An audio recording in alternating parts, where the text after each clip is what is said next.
Apa iki santenane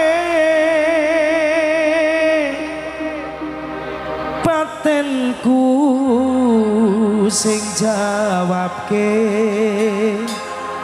sliramu beto ati beto lambe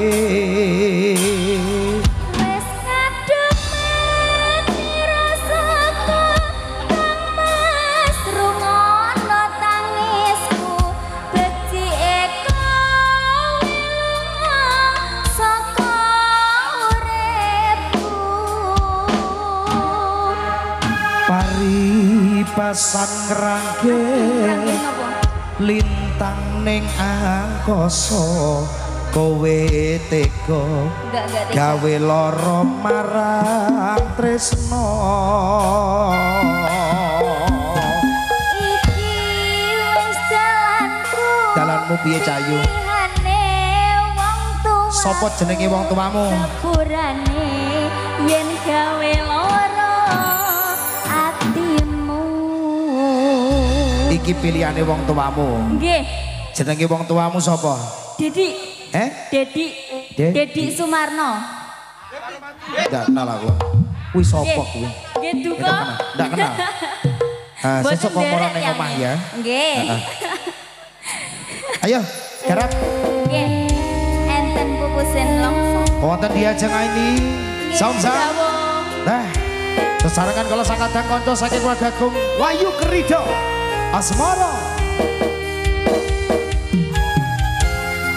nuruti panjenenganipun belianipun Bapak Slamet dalah sagugusan keluarga sesarengan Wahyu Kerido Asmara Bapak Sunarto matur sepaduwun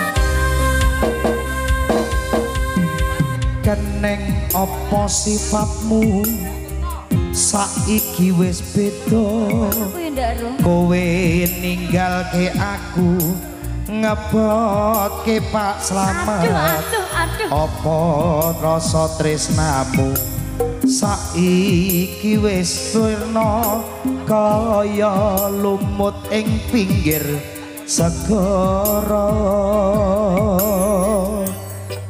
Saurana Cayu sesuk ning jero dodo sesuk tuku obat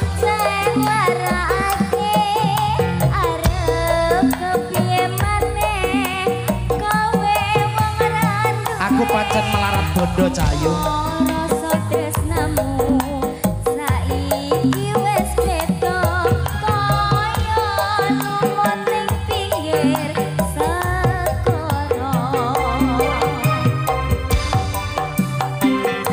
apa iki satenane batinku sing jawabke sliramu beda ati beda lambe wis kadung mati rasaku kemas rungono tangisku becike wilang saka uripku pari pasan ngrangke lintang ning angkasa kowe tega gawe lara marang tresno iki wis dalanku pilihane wong tuaku sepurane yen gawe lara atimu Wahyu Kerido Asmara Wahyu Kerido Asmara ini Zam-Zam tak lilani nduk Cayu sliramu lunga tak lilani iya yen pancen iki pilihane wong tuamu aku lilo Cayu sing bagus sliramu bakal tetep bahagia karo pilihane wong tuamu ya nduk amin amin amin aku tak golek duit sing akeh ben gelem marang aku